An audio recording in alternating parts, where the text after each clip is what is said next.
નમસ્કાર, હું કાનન માંકડ. મિત્રો, આજે આપણે વાત કરીશું ગેસ્ટ્રિક પ્રોબ્લેમ વિશે, જે અત્યારે બધી જ ઉંમરના લોકો છે પીડાતા હોય છે.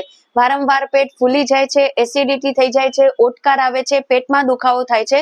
તો આજે તેના મૂળ કારણો તરફ જઈશું અને 5 ઇન્સ્ટન્ટ રિલીફ આપનારા ઉપાયો જોઈશું. કદાચ વિડિયો લાંબો હોઈ શકે, પરંતુ અસરકારક એટલો જ હશે. આપણા પેટમાં લગભગ લાખો કરોડો બેક્ટેરિયા આવેલા હોય છે, જે મૂળ 2 પ્રકારના હોય છે, ગુડ બેક્ટેરિયા અને બેડ બેક્ટેરિયા.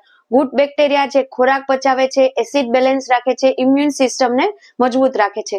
સામે બેડ બેક્ટેરિયા છે એ એસિડિટી છે, ઇન્ફ્લેમેશન છે, ગેસ વધારે છે. ગેસ્ટ્રિક પ્રોબ્લેમનું મૂળ કારણ જોઈએ તો ગુડ બેક્ટેરિયા છે એ ઓછા થઈ જાય છે અને બેડ બેક્ટેરિયા છે વધી જાય છે. હવે આપણે કામ કરવાનું જ બંને ઉપર અલગ અલગ રીતે. ગુડ બેક્ટેરિયા છે શરીરમાં વધારવાના છે અને બેડ બેક્ટેરિયા છે શરીરમાં ઘટાડવાના છે. તો 5 વસ્તુઓ વિશે વાત કરીશું, જે કારણો છે પણ તેમાં તમારા ઉપાયો છુપાયેલા છે. જોઈએ તો કઈ રીતે ગુડ બેક્ટેરિયા વધારી શકાય, તો જે આપણા બધાના રસોડામાં રહેલી વસ્તુ છે દહીં. દહીંમાં છે એ સારા બેક્ટેરિયા છે ખૂબ વધુ પ્રમાણમાં હોય છે. તો તમને દહીંનો છે એ તમારા તાસીર પ્રમાણે ઉપયોગ કરી શકો છો. ઘણા લોકો એવું કહે છે કે દહીંમાં છે ખાંડ, રિફાઇન્ડ સુગર નહીં, પરંતુ સાકર છે અથવા તો ગોળનો ભૂકો છે નાખશો તો ગળ્યું થવાથી જે ગુડ બેક્ટેરિયા છે એક્ટિવેટ થશે. હવે ડાયાબિટીસ હોય તો આ વસ્તુ કરવી જરૂરી નથી, પરંતુ ડાયાબિટીસ ન હોય તો તેમાં તમે ગળપણ છે ઉમેરી શકો. આ સાથે તમે અળસીના બીજ છે, તલ છે, ઘરના અથાણા છે, તેનો ઉપયોગ પણ લઈ શકો. તમને દહીં માફક ના આવતું હોય તો તમે છાશ પણ લઈ શકો. આ બધું પણ ખાવાથી, તાજા ફળો છે, શાકભાજી બધું જ લેવાથી તમારા શરીરમાં ગુડ બેક્ટેરિયાની માત્રા પણ વધશે. સાચી રીતે ખાવું આપણને નવાઈ લાગશે, પણ ખાસ કરીને કહી દઉં કે પાચન તંત્ર છે એનું મુખ્ય પગથિયું, પહેલું પગથિયું છે એ મોઢા દ્વારા જ શરૂ થાય છે. પરંતુ અત્યારે કેવું છે કે જેની માટે રાત દિવસ મહેનત કરે છે, પૈસા કમાય છે, પણ એ જ ખોરાક છે શાંતિથી ખાવાનો આપણા બધા પાસે સમય નથી. તો આપણે જ્યારે જલ્દીમાં ખાઈએ છીએ તો પણ પેટને લગતી સમસ્યાઓથી આપણે પીડાય છીએ. તો પહેલી વાત છે કે જ્યારે પણ ખોરાક ખાઈએ ત્યારે ચાવીને ખાઓ.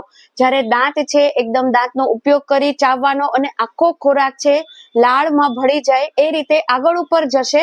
જો અહીંથી જ આપણે ભૂલ કરશું, મોઢામાંથી જ, કે જેમ તેમ ખોરાક ખાશું, તો આગળ ઉપર છે ખોરાક છે પચવાની બદલે સડવાનો જ છે. તો કોશિશ કરીએ કે જે પણ વસ્તુ ખાઈએ એ થોડું ચાવીને ખાઈએ. અત્યારે એટલો બધો કે 45 મિનિટ જેટલો તો સમય ન હોય જમવાનો, પણ બને એટલું ખોરાક છે પ્રવાહી સ્વરૂપમાં આવે એટલો ચાવી અને પછી આગળ ઉપર જાય તો પણ તમારા માટે સારું છે. તો અડધી પોણી તકલીફ છે જે ગેસને લગતી છે એ અહીંયાથી જ તમારી બંધ થઈ જશે. ત્રીજું છે ઓવર ઇટિંગ. સામાન્ય રીતે ગેસની તકલીફથી પીડાતા હોય, એસિડિટી કે પેટને લગતી સમસ્યાથી પીડાતા હોય, તે લોકોએ તો ઓવર ઇટિંગથી બચવું જ જોઈએ. આમ તો કોઈ પણ વ્યક્તિએ ઓવર ઇટિંગ ન કરવું જોઈએ. એક રિસર્ચ થયેલું છે કે જ્યારે આપણે જમીએ છીએ તેની 20 મિનિટ પછી આપણા મગજને મેસેજ પહોંચે છે કે આપણું પેટ ભરાઈ ગયું છે. હવે જે લોકો ઓવર ઇટિંગ કરે છે કે જેમ તેમ ફટાફટ 5-10 મિનિટમાં પોતાનું ભોજન લઈ લે છે, ત્યારબાદ પાછી તેને ભૂખ લાગે છે.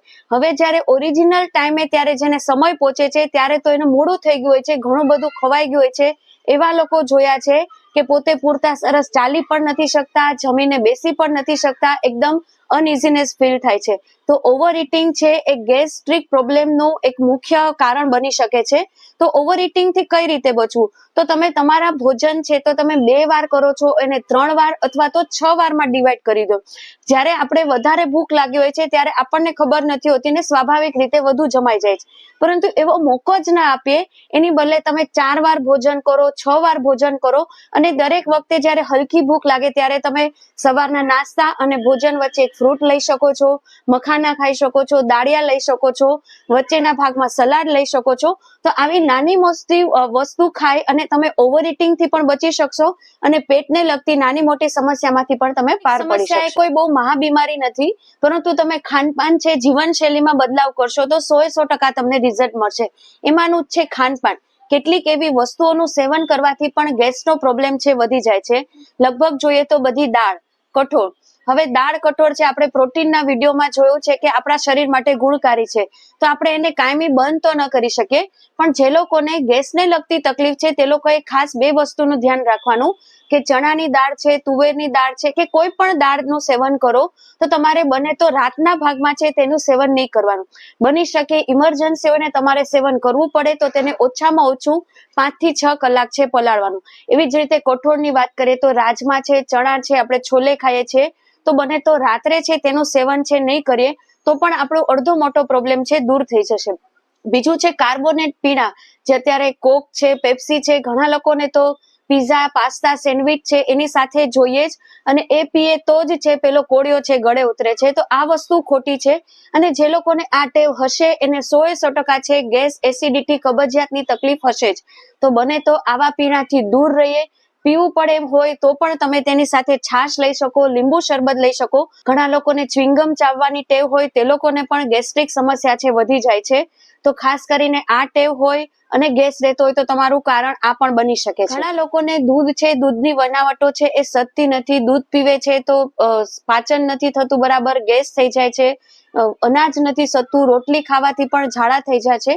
તો તમને આવી વસ્તુ ખ્યાલ હોય કે તમને કોઈ પણ વસ્તુનું સેવન કરવાથી ગેસની સમસ્યા થાય છે, તો તમારે બંને સમસ્યા છે તે વસ્તુથી દૂર રહી અને તમે ગેસની સમસ્યાથી બચી શકો છો. આપણે કારણો જોયા કે કયા કારણોથી આપણને ગેસ્ટ્રિક ટ્રબલ છે થાય છે. હવે ઇન્સ્ટન્ટ ઉપાયો જોઈશું કે જ્યારે આપણને સમસ્યા થાય ત્યારે ઇન્સ્ટન્ટ કઈ વસ્તુ કરી શકાય, અથવા તો નિયમિત અભ્યાસથી પણ તમને લાભ આપશે. પહેલું છે બેઠાડું જીવનથી દૂર રહીએ. કોઈક ને કોઈક વ્યાયામ છે, તમને છેવટે વોકિંગ છે તો એ પણ કરો, પણ બેઠાડું જીવનથી દૂર રહીએ. હવે જ્યારે તમને ગેસ્ટ્રિક ટ્રબલ થાય છે ત્યારે તમારે અજમો અને બ્લેક સોલ્ટ, જે સંચળ પાવડર છે તેનું સેવન કરી શકો. ઘણા લોકોને એમ થાય છે કે કદાચ અજમો છે ગરમ પડે તો તમે અડધી ચમચીની બદલે 5 ચમચી લઈ શકો, પરંતુ અજમો અને જે સંચળ છે તેને ભેગું કરી અને ફાંકવાથી પણ તમને ગેસની જે ટ્રબલ થાય છે એમાં તમને ઇન્સ્ટન્ટ રાહત મળે છે. વાયુ મુદ્રા. વાયુ મુદ્રા તો એવું નથી કે તમને પાચનની તકલીફ છે, કોઈ પણ સ્વસ્થ વ્યક્તિ આ છે એ રોજિંદા સમયમાં કરવી જોઈએ. મુદ્રા એવું વિજ્ઞાન છે કે જે પથારીવશ વ્યક્તિ પણ આરામથી કરી શકે છે. વાયુ મુદ્રા છે ખાસ કરીને પેટની સમસ્યા માટે તો લાભાર્થી છે, પણ તમને ગેસ થઈ જાય છે વધારે પડતો, એની લીધે માથું દુખે છે, સાંધામાં દુખાવો થાય છે, તેમાં પણ રાહત આપશે. મેં એક ડિટેલ વિડીયો બનાવેલો છે, એવું હશે તો લિંક મૂકી દઈશ.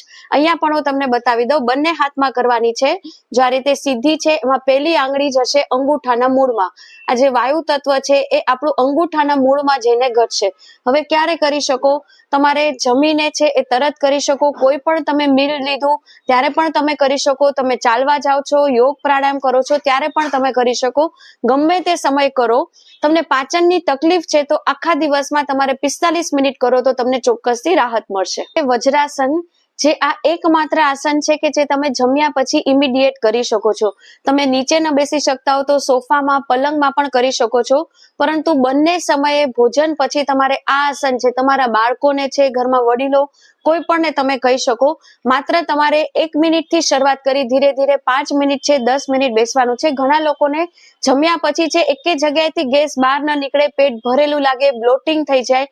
તમે વજ્રાસનમાં બેસશો એટલે ઇમિડિયેટ તમને ઓટકાર આવશે, ગેસ છૂટશે. તો તમને ઇન્સ્ટન્ટ રિલીફ આપનારું આ આસન છે મંડુકાસન. ખાસ કરીને પેટને લગતી સમસ્યા માટે તો ખૂબ લાભાર્થી છે. જેને આવી કોઈ નાની મોટી સમસ્યા હોય તો જમ્યાના અડધી કલાક પહેલા તમે કરી શકો છો. કોઈ પણ એક પ્રકારથી તમારે 4 થી 5 વખત કરી અને તમારું પાચન છે સુધારી શકો છો. એવી જ રીતે રાત્રે છે એ પણ તમે જમ્યાની અડધી કલાક પહેલા કરી શકો છો. ખાસ એ ધ્યાન રાખવાનું કે જેટલું તમે ડિનર વહેલું લેશો, સુવાના 3 કલાક પહેલા લેશો, એટલું તમારું પાચન છે એ સરળતાથી આગળ વધશે. લાસ્ટ છે પવન મુક્તાસન, જે પણ તમને ગેસની સમસ્યામાં ઇન્સ્ટન્ટ રાહત આપશે. અત્યારે તો નાના નાના બાળકોને પણ પેટ ફૂલી જાય છે, તો તે લોકોને તમે પગ ઊંચા કરી પેટ પર દબાણ આવશો તો ગેસ છૂટશે. મોટા વ્યક્તિ પણ આરામથી જ્યારે તમે આ ટ્રબલમાંથી પસાર થતા હોય ત્યારે પણ તમે આ કરી અને તેમાંથી તમે રાહત પામી શકશો. ગેસ્ટ્રિક પ્રોબ્લેમના સમસ્યાના કારણો અને ઇન્સ્ટન્ટ રાહત આપતા ઉપાયો છે. ગેસ્ટ્રિક પ્રોબ્લેમની કોઈ દવા નથી, પરંતુ કેટલાક ખાનપાનમાં, જીવનશૈલીમાં ફેરફાર કરવાથી જ આપણને આ સમસ્યામાંથી રાહત મળશે. તો થોડું પેટને આરામ આપીએ, ખોરાક સંતુલિત બનાવીએ, જીવન સંતુલિત બનાવીએ અને હંમેશા ખુશ રહીએ. ફરી મળીએ નવા જ કોઈ વિષય સાથે. ત્યાં સુધી રજા લઉં. નમસ્કાર.